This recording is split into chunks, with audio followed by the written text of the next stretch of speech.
Hello students, I hope आप लोग अच्छे से घर पर पढ़ाई कर रहे होंगे।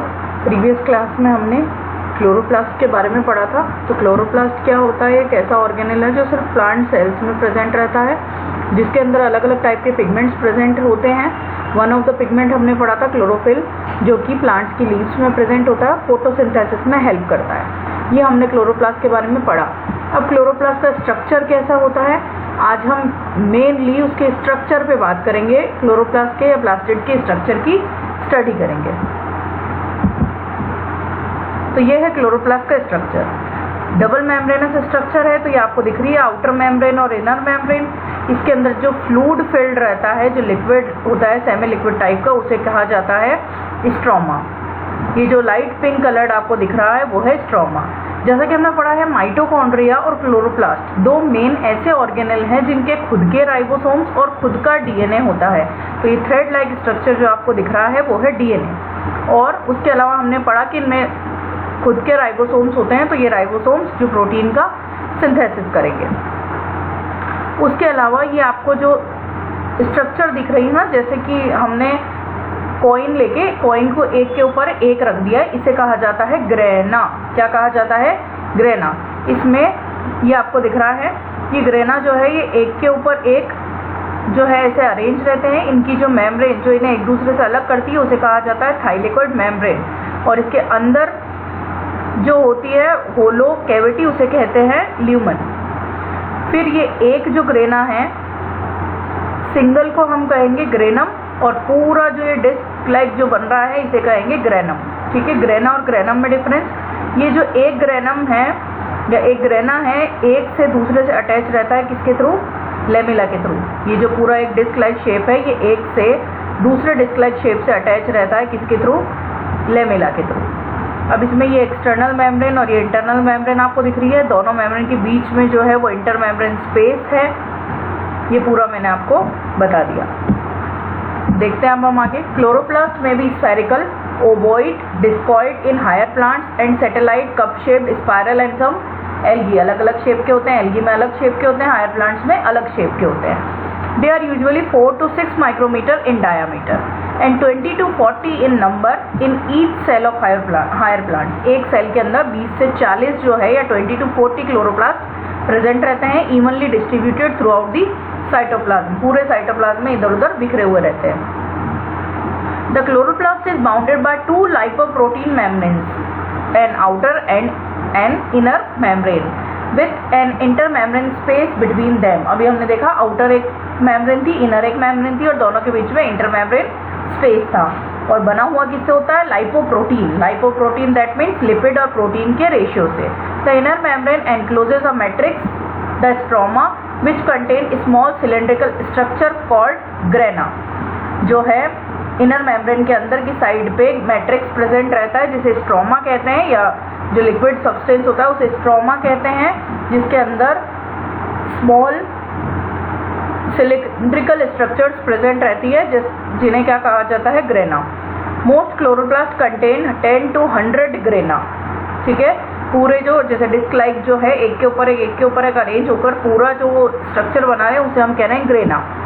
Each granum has a number of disc shaped membrane sacs called grana lamellae और thylakoids piled one over the other. Thylakoids या फिर ग्रेना लेमिली जो है वो एक के ऊपर एक अरेंज रहते हैं। The grana are interconnected by a network of एंटरनोमसली ट्यूब्यूल्स कॉल्ड इंटरग्रेना या स्ट्रोमा लेमिली। इंटरग्रेना मतलब ये जो ग्रेना है एक दूसरे से जिस नेटवर्क से जुड़े रहते हैं उसे कहा जाता है स्ट्रोमा लेमिली या फिर जनरल लेमिला कहा जाता है। Single thylakoid called stroma thylakoid are also found in chloroplast. Single अगर थाइलेकॉइड की हम बात करें तो उसे कहते हैं स्ट्रोमा थाइलेकॉइड, जो भी क्लोरोप्लास्ट में प्रेजेंट होते हैं कहीं कहीं। Electron dense bodies, osmophilic granules along with the ribosomes, circular DNA, RNA, soluble enzyme of Calvin cycle are also present in matrix of stroma। Stroma जो है मैट्रिक्स, उसके अंदर और भी सारी चीज़ें DNA, RNA, राइबोसोम्स ये सब प्रेजेंट रहते हैं और कुछ एंजाइम्स भी। Chloroplast does have 3 different membranes, the outer, the inner and the thylakoid membrane। The thylakoid membrane consists of lipoprotein with a greater amount of lipid which are galactolipid, sulpholipid and phospholipid. जो thylakoid membrane होती है, जो एक thylakoid की outer membrane है या एक grana की आउटर मेम्ब्रेन है, उसे क्या कहेंगे? Thylakoid membrane. और वो किससे बनी हुई होती है? लाइपोप्रोटीन की, जिसमें लाइपोप्रोटीन में क्या क्या हो सकता है?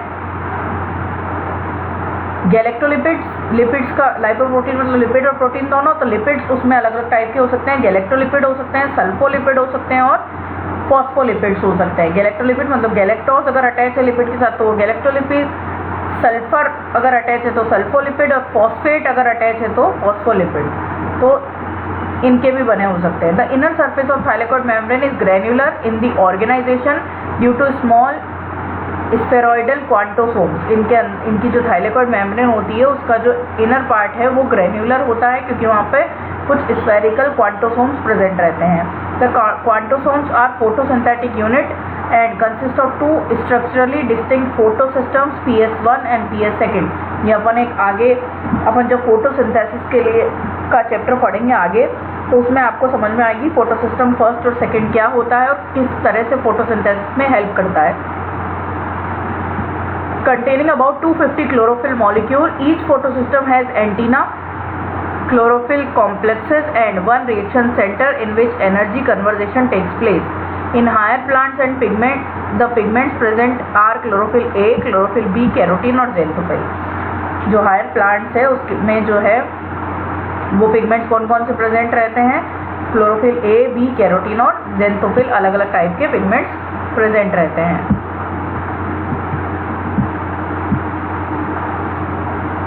They are not only crucial importance in photosynthesis but also in storage of primary foodstuffs, particularly starch। Chloroplast जो है वो फोटोसिंथेसिस के अलावा फूड स्टफ या स्टार्च को स्टोर करने में भी यूज में आते हैं। Its function largely depend on the presence of pigments. A plastid involved in food synthesis typically contain pigment which are also one responsible for the color of the plant structure, जैसे green leaf, red flower, yellow fruit, etc। ये जो fruit yellow होता है या flower red होता है या leaf green होती है, वो सब पिगमेंट की वजह से ही होती है। पिगमेंट कहाँ प्रेजेंट होता है? क्लोरोप्लास्ट में। Like mitochondria, plastid have their own DNA and ribosomes and they may be used in photosynthetic phylogenetic studies. The two photosystems and the components of the electron transport chain are asymmetrically distributed across the thylakoid membrane. Thylakoid membrane के अंदर जो है वो दो photosystem present होते हैं। Electron acceptor of both PS1 and PS2 on the outer surface of the thylakoid membrane, electron donor of PS1 are on the inner surface. ये हम पढ़ेंगे फोटोसिंथेसिस वाले चैप्टर में, तब मैं आपको समझाऊंगी कि कैसे फोटोसिस्टम फर्स्ट और सेकेंड वर्क करते हैं। अभी सिर्फ इतना समझ लीजिए कि थाइलेकॉइड मेम्ब्रेन के अंदर दो फोटोसिस्टम्स प्रेजेंट रहते हैं, फोटोसिस्टम फर्स्ट और फोटोसिस्टम सेकेंड, जिसके लिए इलेक्ट्रॉन एक्सेप्टर और डोनर जो है वो डिफरेंट होते हैं। Functions of plastids. Plastids are the site of manufacture and storage of important chemical compounds used by sales.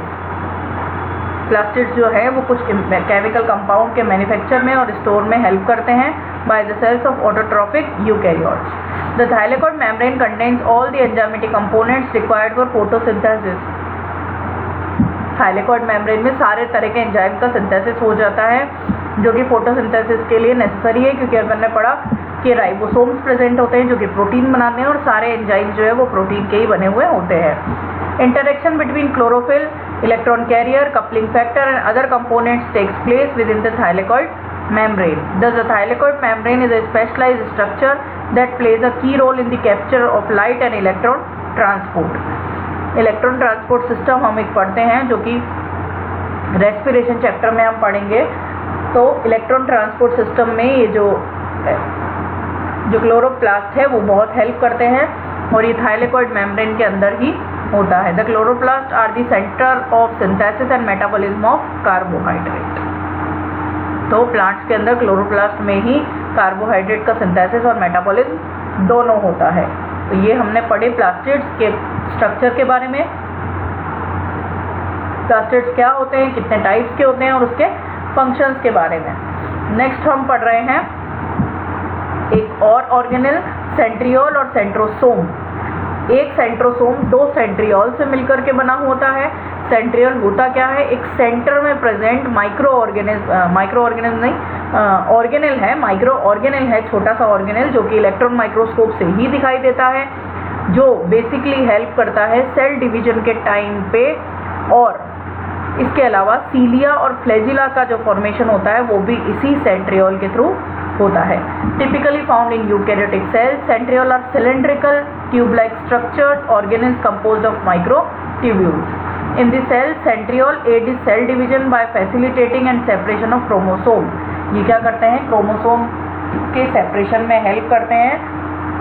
For this reason they are located near the nucleus. कहाँ present रहते हैं, centre में, nucleus के पास में। Apart from cell division, centrioles are also involved in formation of cilia, flagella, thus contribute to cell movement. यानी cell division के अलावा centriole जो है वो सीलिया और फ्लैजिला के फॉर्मेशन में भी हेल्प करते हैं। While centrioles are typically found in eukaryotic cell, they are absent in higher plants. In these plants, then cells do not use centriole during cell division. Higher plants में centriole absent होते हैं, तो उसके अंदर cell जो है cell division के time पे सेंट्रियोल का यूज नहीं करती है। Centriole can be found in animal cells, lower plants, the base of cilia and flagella. इन सब जगहों पे जो सेंट्रियोल है वो प्रेजेंट होता है। ये है सेंट्रियोल का स्ट्रक्चर। ये सेंट्रोसोम का स्ट्रक्चर, सेंट्रोसोम जो है वो 2 सेंट्रियोल से बना हुआ होता है, जिसके अंदर ये है डॉटर सेंट्रियोल, ये है मदर सेंट्रियोल। अब इन सेंट्रियोल के इंटरनल स्ट्रक्चर के बारे में हम अच्छे से स्टडी करेंगे। इसमें क्या होता है, खूब सारे माइक्रोट्यूब्यूल्स होते हैं। ये जो आपको 3-3 सेट में राउंड जो स्ट्रक्चर दिख रहा है ना, ये माइक्रोट्यूब्यूल्स है। ट्रिपलेट में ये अरेंज होते हैं। तो ये इसका डिस्टल एंड है, ये प्रॉक्सिमल एंड है। तो ये ट्रिपलेट में माइक्रोट्यूब्यूल अरेंज रहते हैं। ये इंटरकनेक्टिंग फाइबर्स है जो दोनों सेंट्रियोल को आपस में अटैच करके रखता है। अब हम सेंट्रियोल की जो है इंटरनल स्ट्रक्चर की स्टडी करेंगे नेक्स्ट क्लास में। आज के लिए इतना ही।